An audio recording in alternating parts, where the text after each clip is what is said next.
Hello, my name is Ash. And I'm Callie.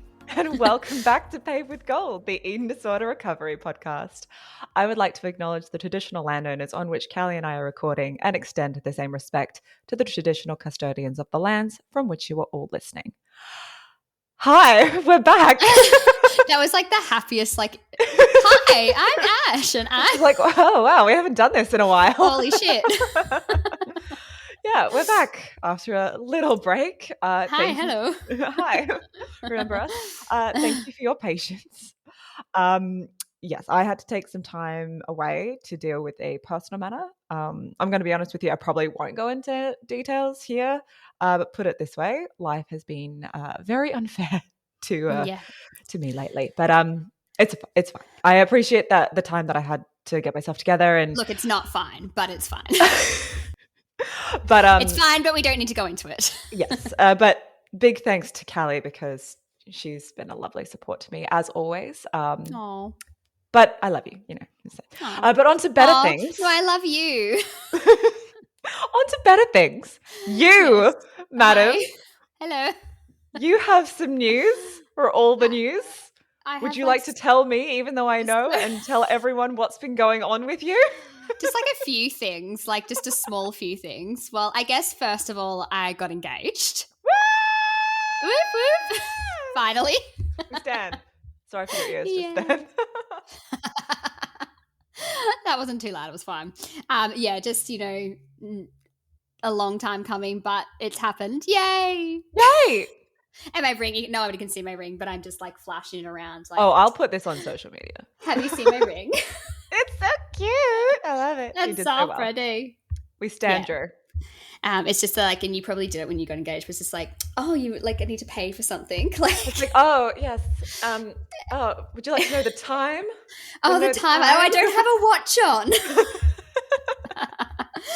on. So that's like news number one, which is pretty excited. Happened on Mother's Day, which was just beautiful, and Blakey's birthday as well. And she's like 2 now, which is insane. Mm-hmm. Because I think we first started recording when Blake was like 7 months old, something like that. It would have been around that, and now she's 2. There you go. So yes, there's that, I suppose. I'm also, I've been pregnant for a while now, but so it's not new news. Well, there's probably something for people to know. Yeah. It's very exciting. Where I don't even know how far down the track I am, but I'm over halfway, so that's really exciting. You're some way along. Yeah. It is like in the 20s, in the second trimester somewhere. Yeah. Coming to September. So anyway, there's that. And then also released my immediate response plan workbook for anybody who wants third baby. My third baby. Yes. Which literally I cannot tell you how much work went into it. I mean, you can tell us how much work went into it. This is our podcast. Oh my God, so much work. I started it last year, and it was just like this would be a cool idea because, trauma is a really big passion of mine, and, I'll just see what I come up with. And then I just future episode, by the way.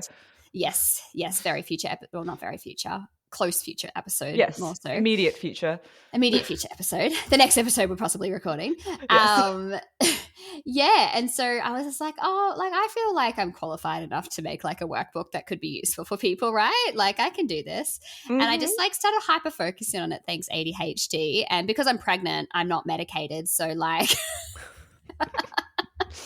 hyper focus just kept hyper focusing.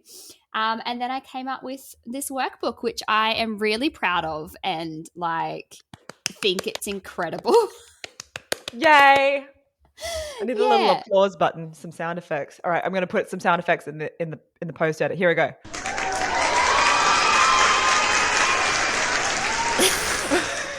Love it.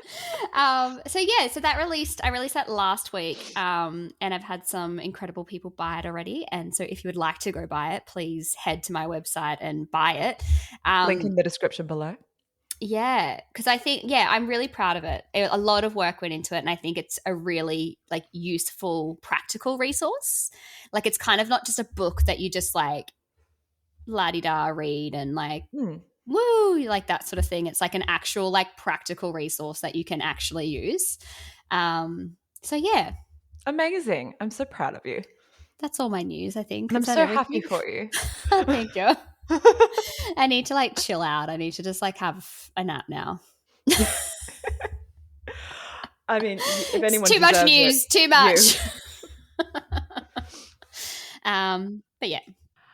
Also exciting is in August 2024, I am going to be at the ANZ AED annual Whoop, whoop. conference, which will be exciting. Callie may or may not be there with me, given that she will be about to deliver. So Yeah. we'll see about that. I was being really optimistic. The plan was for us to both be there, but I don't know. I ballsed up that planning. I was when we were trying for a baby, we were like, You mean that wasn't the first thing on your mind? like it was a consideration. It was a genuine consideration. Oh my God. And anyway, didn't plan that well. I will be there. So if anyone is listening is going to be there, let me know. I'm more than happy to chat. The main thing is for me to get a little bit more research and a little bit more knowledge on the whole thing, maybe line up some guests, do a little bit of networking, see what's on the cutting edge of research. I'm very excited. So if anyone listening, if they're a clinician and are going to be there, come say hi. I'm very easy to spot. But what do you mean? With the bright red hair? Yeah, so I'll be there with my husband and it'll be great. So yeah, it'll be lots of fun. Anyway, enough housekeeping. Actually, no, not housekeeping. Last bit of admin. Before we go into the episode, we are now on YouTube. Yeah, so that's exciting. Google Podcasts is going away, so sorry for those who listen on that platform. But you can now listen on YouTube Music or on our YouTube feed if you prefer to listen that way. So you can find us on YouTube at Paved with Gold Podcast, and we'd love if you subscribed over there as well. Links can be found in the description below and on our website. I'm probably going to disable comments because I just do not have time to manage that thing. So, and YouTube comments are usually the place. It's like a cesspool. So it's I might like just literally, probably, and like anybody, yeah. Exactly. So let's not open us up to the world of YouTube. Yeah. If comments are turned off, that's why. I just don't have comment time on to our Instagram instead. Exactly. That's monitored, but only that's be where nice. We are. Be nice or engaging and respectful. Or like constructive. Yeah, which is like general rules for life. Anyway. Just don't be a dick. Right? Just don't be a dick.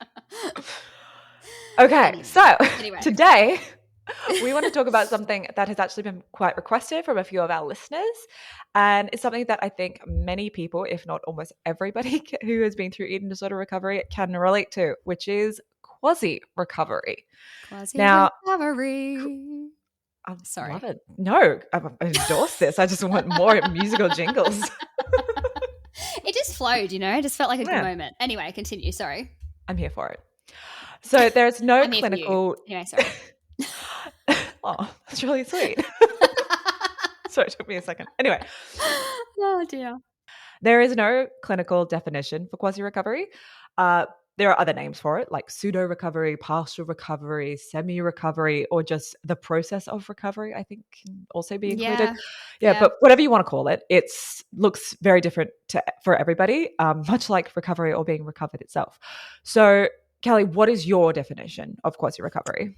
Yeah, so like you said, I guess it's different for everybody, but I guess I see quasi recovery as like a midway point, or like a point where I guess you're not necessarily really clinically unwell from an eating disorder, which, just as a side note for those who are clinically unwell, because not everyone is, but I guess it's not really impacting your everyday life in a really big way. Like you're able to function, I guess. Like you may be working, or you may be studying, or you may be going out with your friends, you might be going to cafes, you might be going to, but you're still kind of under, I guess, the control of an eating disorder. So whilst you might be doing these things, the eating disorder is very much still present, maybe leading the way. So maybe you are going to cafes and restaurants with your friends, but, you're researching the menu and it's, making sure that it fits within your eating disorder's parameters and stuff like that. Still trying to control your body, still giving it that control, I guess, ultimately.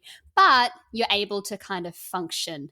And I guess it could be the point where a lot of people struggle with, because we hear it all the time of like, well, people think I'm better, or people don't know how much I'm struggling. For a lot of people, you know, other things might be starting to come to the forefront of their struggle. So it's not so much, I guess, the eating disorder that's the struggle, but maybe they're struggling with depression or anxiety or Trauma. PTSD or, yeah, exactly right, trauma or ADHD or autism or whatever. So that sort of stuff is becoming a little bit more present, and the eating disorder might still be there to kind of help control some of those symptoms as well. So that's kind of my spin on it. Yeah, I completely agree with you. I've hit the nail on the head, really. I consider it a state where someone may not be in the full grip of their eating disorder.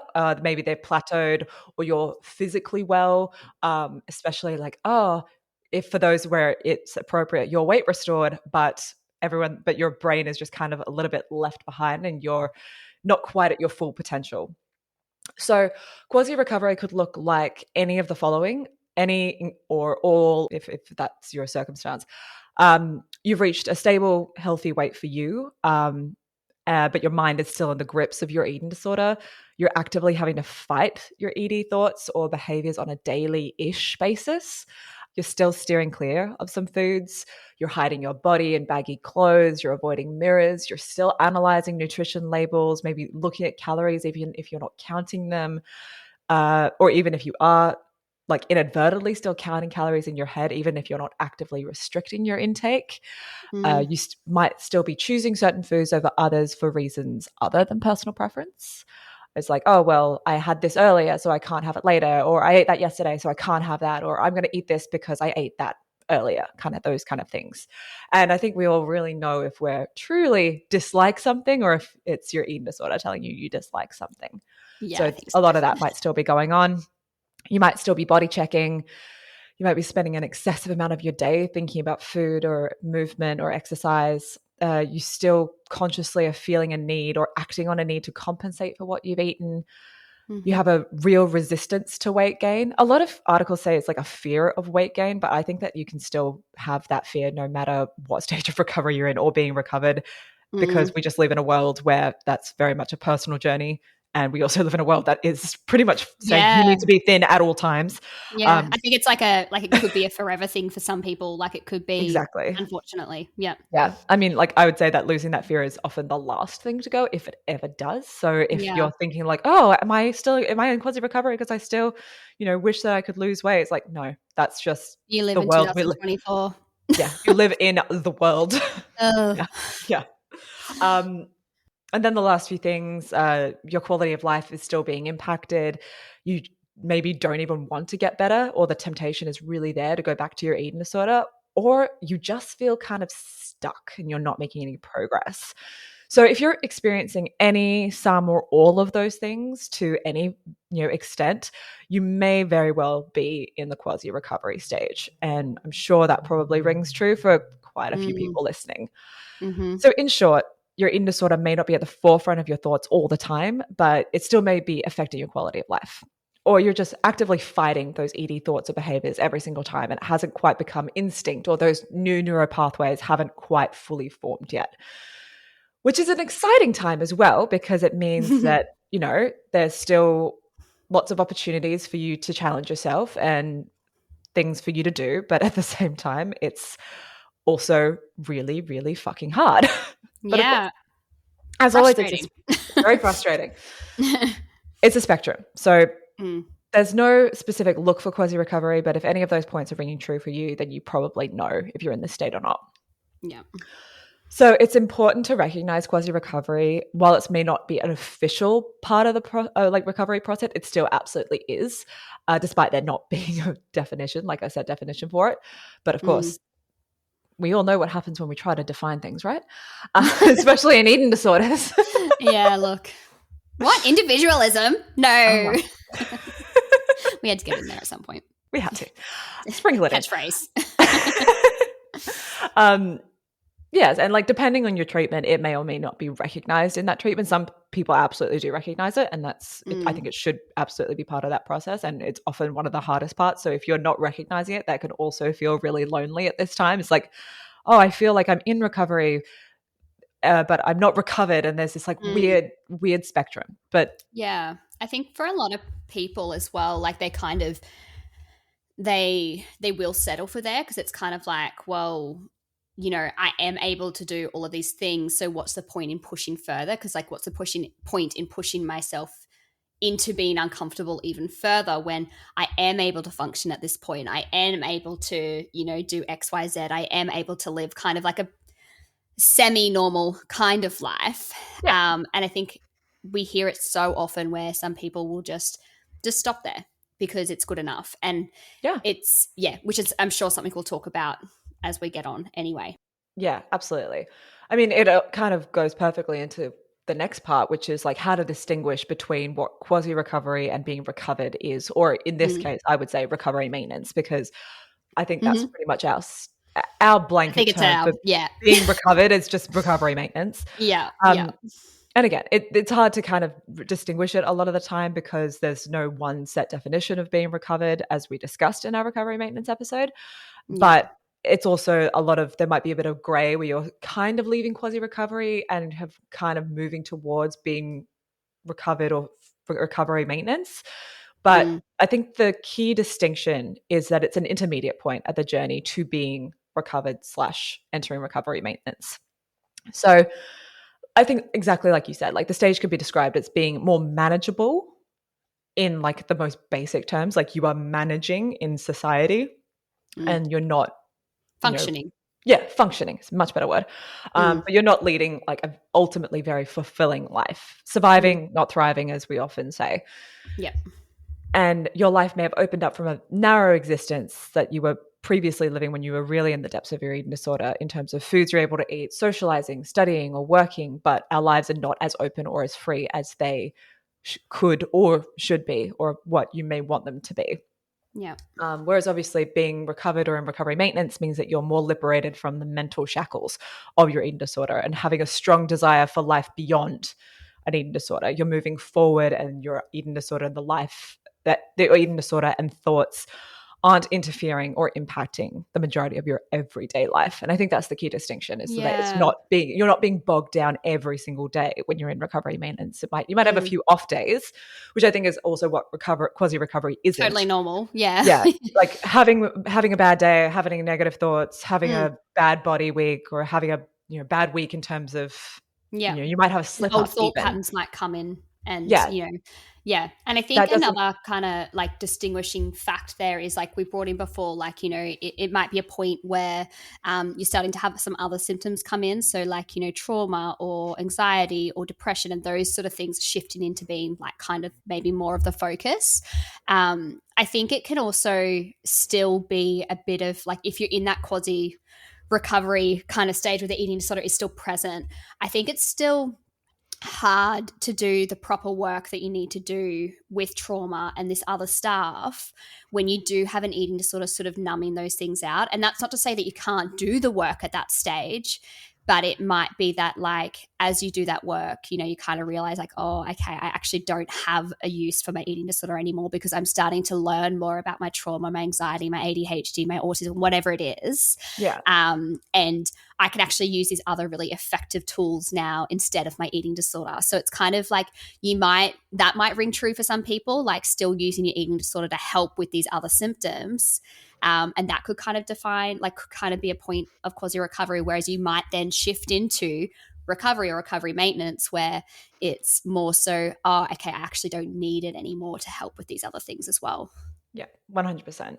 Can you tell me a little bit about the risks of this quasi recovery stage? I mean, obviously the main one is risk of relapse, which is very common because it's that halfway point or this almost like a crossroads, right? It's still quite present, isn't it? So it's a slippery slope. We know that, you give it an inch, it takes a mile. So, you might have a hard day where, it's like, I don't know, I'm going to turn to my eating disorder a little bit more this day to cope with this hard situation in the day. It can then lead to a very slippery slope down back into a full relapse. There's still a lot of like physical and like clinical kind of risk factors to quasi recovery as well. I think if you are suppressing your weight or your body or your intake in any way, that's going to have physical ramifications no matter what weight you're at. And also mentally, like let's just talk about it mentally. Like that's a huge, huge factor. Like, because we know, like your bones and stuff like that can't fully recover if you have lost your period. Not everyone does. When you're still suppressing this stuff. But mentally, right, like I said, it's a similar thing, like how easy it is to relapse. But mentally, you're still under the grips of an eating disorder. Yeah, like it's not a full life. It's not being able to do things on your terms. It's still doing things, but not really. And it's kind of like, well, you've gotten to this point. Why not push that a little bit further to see what could actually be on the side? And if you do have things such as ADHD or trauma or autism or anxiety or depression that are then kicking in, that's really terrifying. But it leads to being able to actually address those things. And when you've got your eating disorder still there present, it's really hard to properly address and heal from those other things as well. Because, again, it might be that it's a really hard trauma day, so then you slip straight back into your eating disorder, and then you can't really do trauma work anymore because it's too risky. So it's kind of like pushing past that point so you can do the real mental work, because eating disorders are a coping mechanism. They're not just like a thing that pop up for no reason. Yeah. So if we sort of sit in the state of quasi recovery, it's kind of like putting a real stop to actually dealing with what is behind this. So I think that's a huge thing. Yeah, 100%. I was going to bring that up as well, is that people often use eating disorders as a coping strategy. And when you take that coping strategy away, or people are saying, okay, well, you can't do this anymore and you have to follow this plan. It's like, okay, great. So now I just have to kind of sit with everything else. It makes it really, it's such really, a huge really flaw in the treating system. Such a huge flaw in the treating system. It drives me insane, because it's like you're literally removing this coping mechanism from people who have been through really significant things. Yeah. And expecting them to just cope and not engage in behaviors. It's like you're literally just like throwing them into like an ocean, like a deep ocean, asking them to tread water without any assistance. And they're just holding your life raft here, but like, you can't use this. Yeah, like you can't exactly. And I'm not going to give you this other, like we've got this other pile of life rafts, and we're just not going to throw them to you because, you just have to suffer for a bit. Yeah. Like, no. Yeah. Eating disorders are an extremely tough existence, and everyone kind of gets sold this promise like, oh, recovery will make it all better. Oh, you got it's better life. But quasi recovery is extremely tough as well. Like, it's not any better. No. And you're also getting the like people aren't giving you, because for so many people, that care and that love that they receive when they are really unwell, especially if there's been, maybe there's been childhood issues, maybe there's been attachment issues, maybe there's been, all of these, neglect, maybe, who knows, like whatever it is, even without that, they might be getting this love and this care that they're so craving. And then when that's taken away as well, and you're just, people aren't, unfortunately, like unless you're kind of really knowledgeable in the area of eating disorders, a lot of people will see you and be like, oh, they're doing really well. And you could be screaming on the inside, but because you are doing well on the outside, you're not receiving that love and care anymore. And that's actually can be a really big trigger for people as well. Yeah. Oh, this need, like, not that saying it's a need for attention, because everyone's like, oh, you're just attention seeking. You get like, no, that's not what I'm saying. In terms of like, in terms of what you're saying, you're receiving people's love and attention and care, and you're in this place. It's like, okay, well, I don't have to worry about that person right now because they're not on the brink of death anymore, or they're not, which is a kind of really horrible version of care and attention as well. Like, it is. Time. It's like not all of this it's is not fucked up. 100%. 100%. And when you do get the love, and you would know this, Ash, like the love and the care when you don't, you aren't suffering from an eating disorder from people who just love and care for you. Yeah. It's so fulfilling. Yes, absolutely. It's a really different, like, nice love and care, but it's absolutely understandable for people that when they receive that in an eating disorder, it's really hard to let go of. 100%.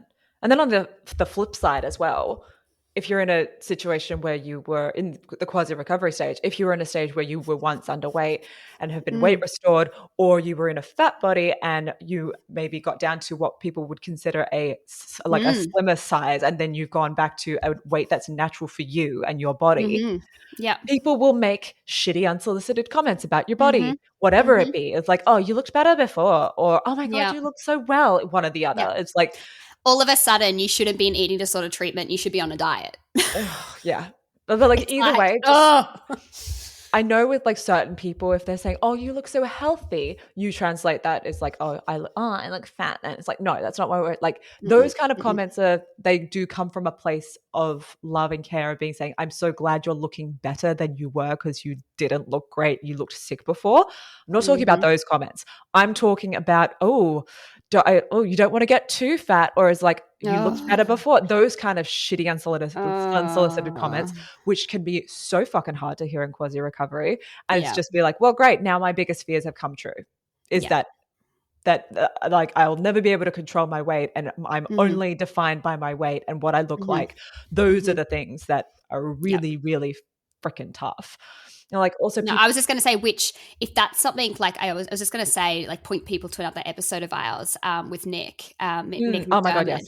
If I think, because it's such a huge topic to unpack, about bodies and shapes and, fatness, and, I think if that's something that's really coming up for you a lot, and you're having these thoughts around, oh my God, it means I'm fat, like, maybe go and listen to the Nick McDermott episode. I think it'd be super valuable. Yeah, totally. The Nick McDermott episode is episode 7, which you can find, and also another one to listen back to if this is another topic that is trying to wrap your head around and trying to gain more understanding, is episode 14, which discusses medical weight stigma with Dr. Ashalami. Amazing episode.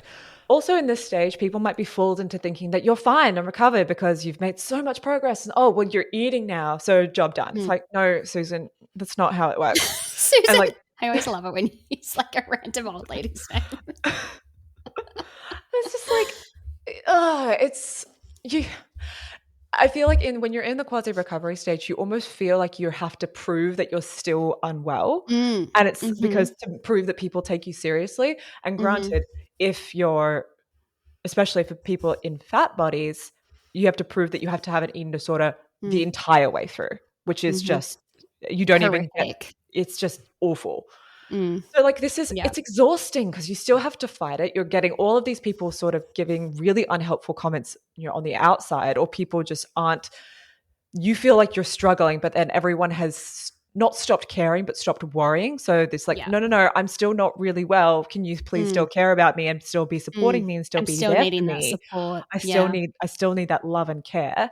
Mm, So your motivations might be waning. It does take ages, and it does feel like you're treading mm, water.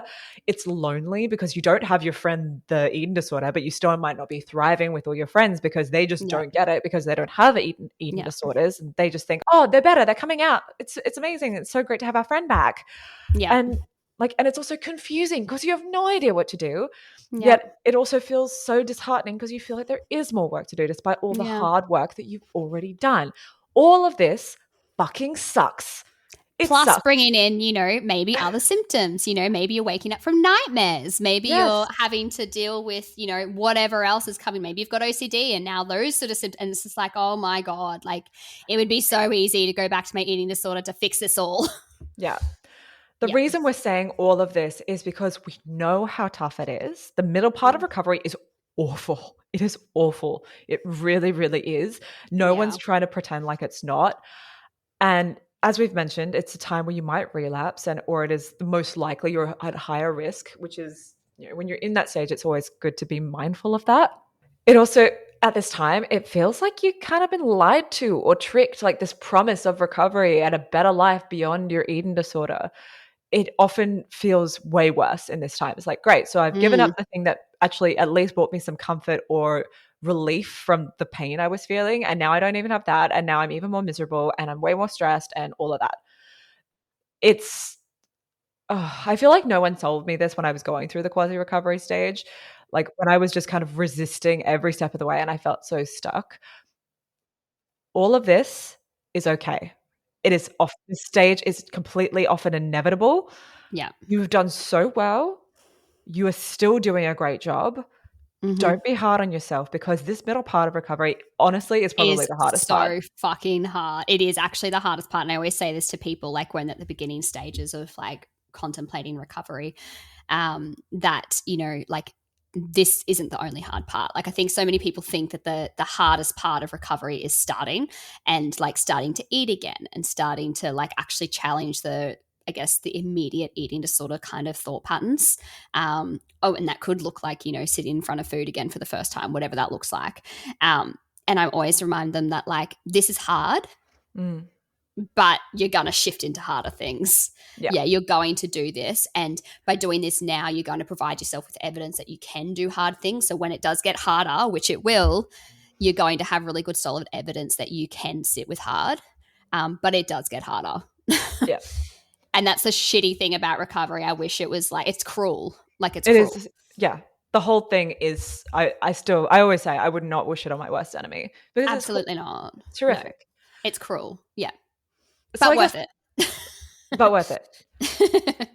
But I guess the question that some people might ask is, can I stay in quasi recovery? And the short answer is yes. Yes, you can. You absolutely can. There's a lot of talk in the recovery space, especially with people like Nick McDermott, and Recovery Rebecca put up a post on Instagram just recently. And often you talk about this as well, Kelly. In fact, you mentioned it earlier about how eating disorders often have a purpose. They are often a coping mechanism for something else, whether it be trauma or, I guess in your case, it was trying to survive in a domestic violence situation. Yeah. And like eating disorders, they can keep you safe. Being fully recovered, whatever the phrase is, often is not possible for many people, as appropriate care is not available to many people. Yeah. So the focus should then be on harm reduction for a lot of in these cases. Absolutely. And just to be clear, that's not us saying that people can't recover. Just want to make that very clear. We believe that everybody can recover, but not everybody will have the tools. Yes. Unfortunately. The accessibility, the access, I think access is probably, that's a better word to use. Yeah. It has it's no reflection on your ability to recover. It has everything to do with the system and how it's built for one particular type of person. Yeah. Well, and like we could go into poverty. We could go into, you know, how much it costs and, you know, privilege and everything there. Yeah. Weight stigma, all of that. In fact, we've talked about that at length on many episodes, but I just wanted to make that very, very clear. 100%. Yeah. So, yes. Can you stay in quasi recovery for the rest of your life? Yes. And so, many people may and will remain in a state of quasi recovery. Again, it's on a spectrum for either a long period of time or, you know, for the rest of their lives. Many accept that this is and it will be as good as it gets. And I'll never tell someone like, oh, you just need to push through it. You'll get there. Like, you know, just try harder, because that's just, you know, maybe you will, maybe you won't. You should never feel like a failure if it is the latter. If quasi recovery is a state, at least you're not within the horrific depths of your eating disorder. That is good enough. And for many people as well, sometimes and again, this taps into for a lot of people, accessibility issues, all of this sort of stuff, or there might be really big other health issues going on that, you know, it is very relevant that the eating disorder is serving a maladaptive purpose, and they don't have access to other kind of means to kind of help with these things.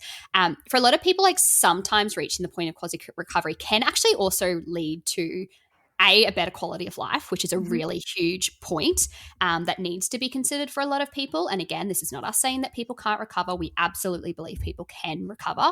But when, you know, there's a lot of other issues going on, it can be that okay, so let's actually just take the pressure away from focusing on recovery, because it might not actually be the most important thing for that person right now when they've got a shit show going on in other areas of their life.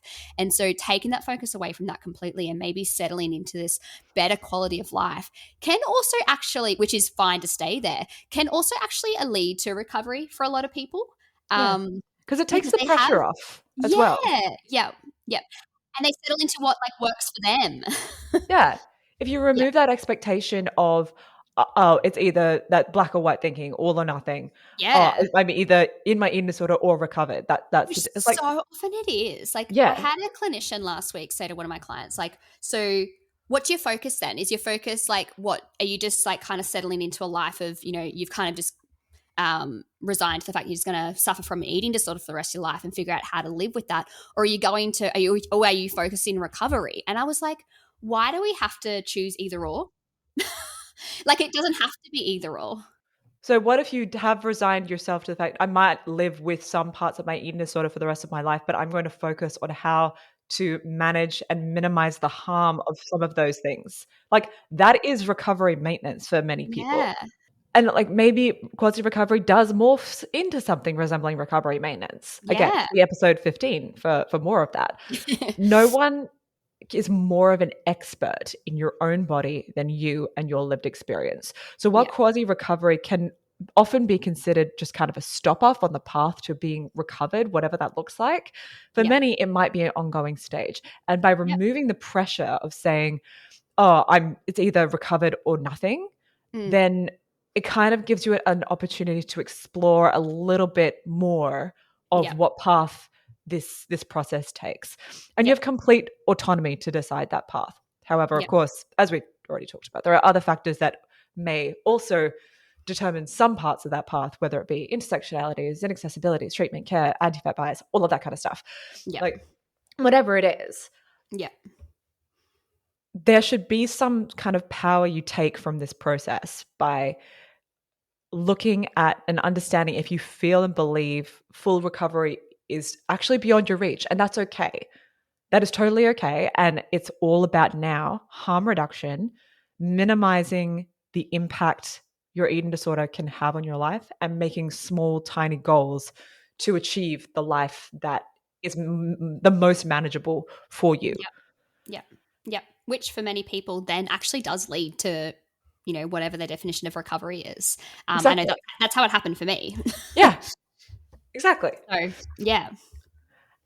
I think the main key thing is to have a desire to move beyond this phase. So, I always try to treat quasi recovery as a crossroads or a junction in which you can choose a different path and move forward. You can absolutely move back towards your eating disorder. I mean, that's the promise I gave myself. I said, if Mhm. I'm not, at least slightly better off at the end of this process than I was when I was in my eating disorder, I'll go back. So I gave myself permission. I'll just go back. But eventually, as hard as it was, I kept just going a little bit more along the way Yeah. until it it would have been way more effort to go back than it is to keep It's pushing such a forward. huge point to make. Like, sometimes it is way too big of an effort to move backwards again than it is just to continue forward. Because it's like, holy shit. Like, if I go back now, like, it's actually a lot of work to maintain an eating disorder. It And it's is. like, for like so many, it's just like, I remember that as well. Just like, oh, there's just no point going back now. Yeah. Like, that just seems exhausting. Yeah. So what we're going to do is we'll close out with a few tips to help move beyond quasi recovery and towards more of a recovery maintenance status or state of being, or to being recovered, whatever that definition looks like for you. Yep. So the first one, I think, is pretty obvious. It's to start by being honest with yourself. There's Yep. no point being in denial, because I think I definitely realized when I was in that stage, like, no, I'm fine. I'm totally fine. And like, I can just like, Functioning. What are you talking about? I This can is discharge. fine. I'm basically recovered while I'm still in hospital. It's like, yeah, I'm recovered. No, Look, I'm honey, eating. I was not. But I'm eating. Yeah. I think you need to like be honest if you're dealing with behaviors. And again, there's nothing wrong with that. It's just acknowledging, okay, I've still got a bit of work to go, and that's fine. Maybe the impact it's actually having on your life. Yeah. Just, I mean, that often can be really hard to look at and be like, oh, fuck, it's still like really, really hard right now. Yep. But at least it's confirmation that you're in this quasi recovery phase and you've now got a choice to make, which is empowering for some, So I think using this time to really recommit to the recovery process. And even if you have to recommit every day, just at least just try every day moment to of the day. yeah, and just be honest with yourself. That's the first thing.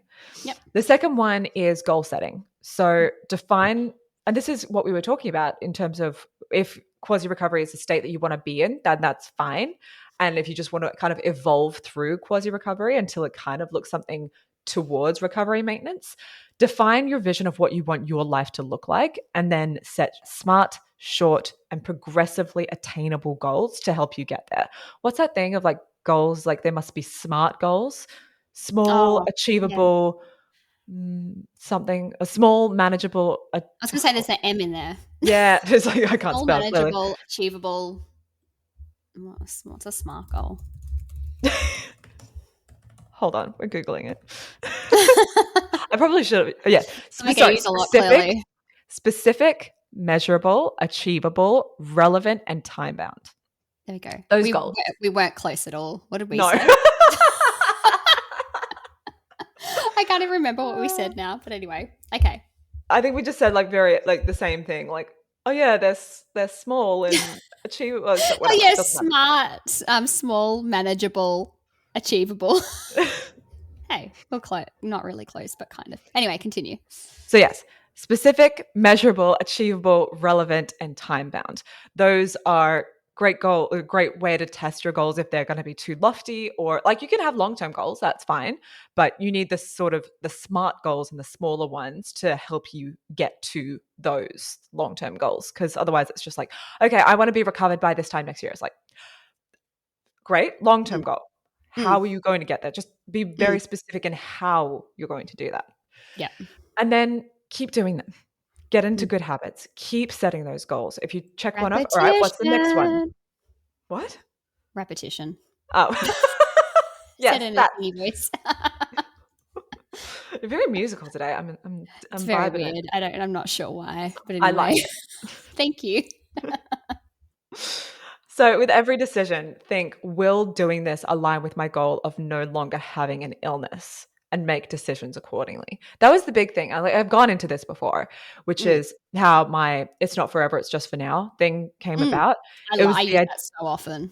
It's like, give up on the idea of being happy. That was what I was told, which I'm like, okay. I mean, like I'd already done that for sure. Okay, cool. Because in eating disorder recovery, and particularly in quasi recovery, you're going to be doing things that aren't going to make you happy. Like, is sitting down and confronting this really, really scary food going to be fun or make me happy? Probably not in the short term. It's going to make me really miserable in the short term. Yeah. But if I swap that out with, instead of I want to be happy, think I want to no longer have an illness. Will eating and confronting this food that I don't want to eat assist in me not having an illness? Yes. That is a very tangible thing to measure against, and the way you can really measure your decision making properly. Yeah. So it's not forever. This unhappiness is not forever. It's just for now, and it will eventually get me to a place where I'm happy and free, or just content, or just fine. Even happy. Just remove happy. Fine. You can be fine. Yeah, 100%. 100%. And I think so often, you hit the nail on the head there. So often, again, it's going into this what we're sold with recovery, right? What your life is going to look like rainbows and butterflies kind of definition. And it's but you're still living life. Life, yes, I can 100% say that I am so happy with my life now. I love my life, but also it's not happy all the time. It's hard as well, as you would know, Ash. It's hard still, just because you've got, that's life, and it's this is hard now, and it's not going to be the only hard thing you ever go through in your life as well. It's just going to be one hard thing that you do, and the next hard thing will come up after it. We need to remove this rainbows and butterflies kind of woo, la-di-da, kind of everything will be amazing if you just recover. Well, it might not be, because life is stressful. Exactly. Hello economy, hello cost of living. Oh, dealing with the trauma of how fucked up the world is right now. Literally. Holy crap. It is so fucked up that it's it impacts me, and it's then just knowing okay, well, I know an eating disorder is not going to make that shit better. Exactly. It's just going to be another bit that we have to deal with. Yeah. The next thing that you can do to try and break out of this quasi recovery phase is to change it up. If you feel Mm. like things just aren't working and you are doing the same thing over and over and it's just not clicking, switch Mm-hmm. it up. Like, and I'm not saying not to, like, we are saying repetition because that's a thing, but in terms of switch things up if they're not working. Like, you can try a different challenge if you feel like the old one is getting stale, or it's like, okay, I've done that, switch it up. Change the kind of challenge that you want to make for yourself. Don't abandon consistency, but for example, I know well, like pretty early on, that CBTE and things like mindfulness weren't going to work for me at all. And I knew that. I was just like, Yeah. not gelling, not my vibe. My brain does not compute. This is dumb. And if I Yeah. don't respect the thing I'm trying to do, then I knew that it wasn't going to work. So instead of being repetitive and doing like trying mindfulness until I was like, oh, it might sink in one day, I'm like, no, it's not Mm. going to. I hate Mm. this. Not going to And work. that's okay. That's fine. What Just else is find there? change it up. Find Because something there that does are work. other things, and I think it is hard Yes. sometimes in this space because it is so usually quite like rigid around what treatment does look like, and it Mm-hmm. will sometimes take you kind of stepping outside the box and looking for other things like quite actively, and actually actively putting those things into place, because it won't always just be handed to you. Yeah. That can be really hard, but there's certainly other things there. Yeah. Also, if your treatment team is kind of not working for you, change it up. Mm. That's fine. Yeah. There's Yep. a bunch of resources out there that will be able to help you find a clinician that is Mm. helpful to you, who will Absolutely. create individualized care. Callie being one of Yeah. them. I was going to say, I not to like, toot my own horn, Yes, but like, you've got a new person as well. oh yes, I do. That's right. That was my other awesome news. Yeah, Freddie. They're incredible. Everyone like needs to get an appointment with Freddie. Link in the description below. Yeah. uh, the last couple that we'll go into before we sort of round everything up. Remove this all or nothing thinking. We've talked about this already, but it's black and white thinking is often associated with eating disorders, and quasi recovery operates in a gray space. So sit in the gray, Mm. explore it, be curious, just ask questions, try and deepen your understanding of your eating disorder. Celebrate the wins along the journey, pick up from any sort of challenges. It doesn't mean that you've done it right or wrong. There's no Mm. such thing as black and white thinking in recovery. It just does not serve you or anybody ever.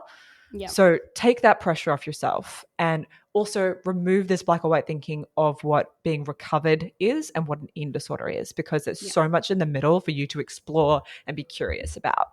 Yeah. Another thing we've already talked about, but I'm going to put it in here for the soundbite anyway, is go deeper. Mm. And oftentimes there's so much more to uncover about yourself, perhaps other things that are holding you back. Of course, here is a time where, like, sometimes you might already be aware that you do have trauma and you're using it as a coping mechanism, or you knew you were neurodivergent and we're using this as a coping mechanism. But oftentimes you might not even know that. But oftentimes you might be thinking, why did this happen to me? Why do I have an eating disorder? Why am I using this as a coping strategy? Mm. Oftentimes you might not even know, or you might Mm. not realize that something's happened to you and impacted you in a certain way. Unpack your past, analyze how you got to where you are, look at family dynamics and relationships. It might not be a coincidence that Mm. many people get diagnosed with, many, many different things during eating disorder recovery treatment. There is a reason that these things happen, and it's really important to find that reason. So Yeah. if you still are sitting in quasi recovery thinking, why am I here? Mm. Maybe go a little deeper. It's kind of like creating your story. Yeah, finding your identity. I mean, oh my Mm. gosh, how many times have we seen people who've gone through recovery, eating disorder recovery, and Oh come yeah. out with, exploring their identity, whether it be with gender or Yeah. sexual orientation, those kind of things.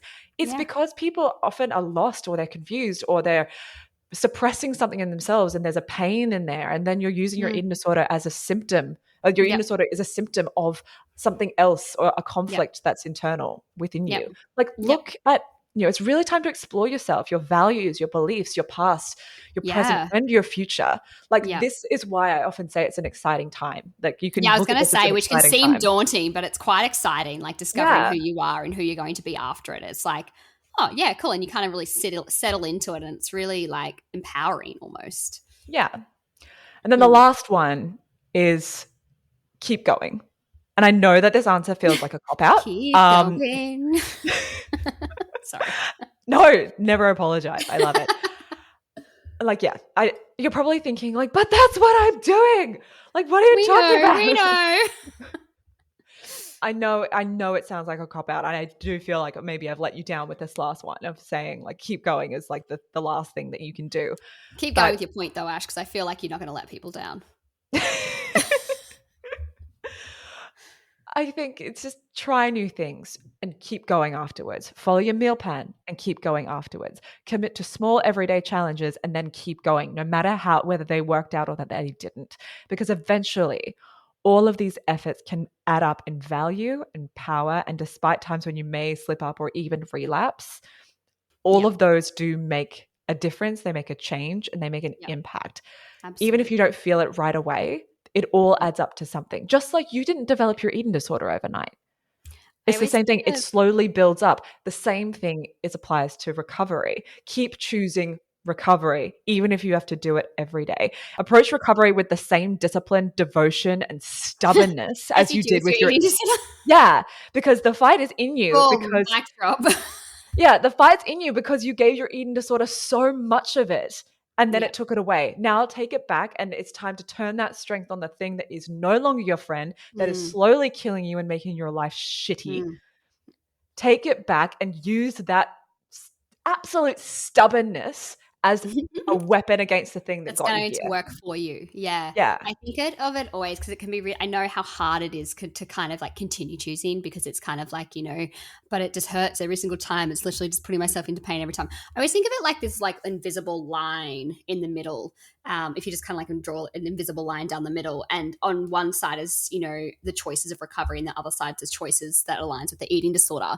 As long as you kind of like always err on the side of the line that is the choices of recovery, then you're doing it. So it doesn't need to look like, these huge, massive things. It can just look like this invisible line, and it's just erring on the side. If I have a choice in front of me and I could do this or I could do this, I just need to err on the side that is the line that edges onto the side of recovery. And then even if you've you're made on the line. Choice. Yeah, like it could just be like, it just needs down to on the line. It just needs to err. Yeah, and those things matter. Those things are huge. It doesn't need to look like these huge, like I'm doing these massive, like big things that are really recovery, focused. It can just be erring on the side of recovery rather than erring on the side of an eating disorder. Yeah. So those are kind of our tips. That's kind of brings us to a close of our quasi recovery, not rant, kind of rantish. That's what we do in this podcast. We love to rant. It's a good thing. Is there anything else that you want to talk about quasi recovery, Cals? The floor is yours. Oh God. No, I don't think so. I think I was going to say, no, I think we've ranted, like we got a lot out there. Yeah. I mean, I'm happy with that. I'd love to hear what all of you guys have to say and what you guys think.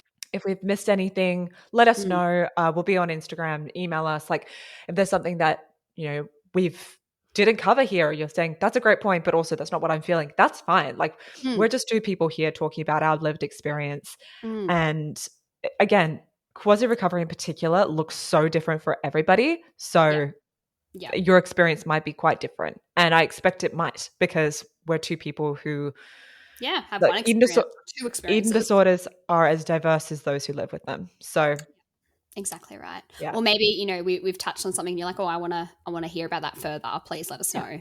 Yeah, let us know, because we're always open. This episode actually came out because I posted on our Instagram, oh, what do you want to hear? And many people said quasi recovery. I was like, take a note of that. Yep, cool. We'll do it. That's all for today's podcast. Thank you so much for listening. We are so happy to be back. And thank you so much for your patience. We really, really appreciate it. We're going to try and keep as regular as possible. Of course, there might be a few weeks where we kind of miss stuff because life gets in the way, especially now that we have a newly engaged host and who's also with child, which is exciting. I was going to say, having to give birth at some point. Yeah. That's... so casually. Yeah. No, thanks. You had so much fun. Woo! You can find us on Spotify, Apple Podcasts, Amazon Music, now on YouTube, or wherever you get your podcasts. And don't forget to subscribe on your favorite streaming platform to make sure you don't miss an episode. Follow us on Instagram at pavedwithgoldpod, send us an email at pavedwithgoldpod@gmail.com, or visit our website, pavedwithgoldpodcast.com. All of those links will be in the show notes, along with extra resources. Buy Callie's trauma-informed workbook thing. Buy it, support it. It's amazing. So much work into it. Yes. Stay tuned for more episodes with us. And until next time, stay safe, and we'll talk to you again soon. Bye! Bye! We'll be back soon, I promise. Yeah, see you soon.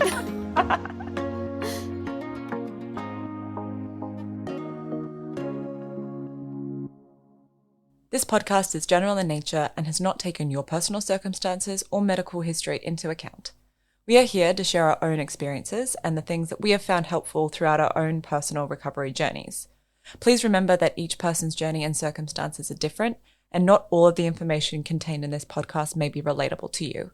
It's important you consult your own GP or recovery team to seek out tailored advice before making any important decisions relating to your own health and recovery process. If you have found any of the content in this episode distressing, please contact your care team or a medical professional. If you or someone you know is in crisis and needs help now, please contact emergency services in your region immediately.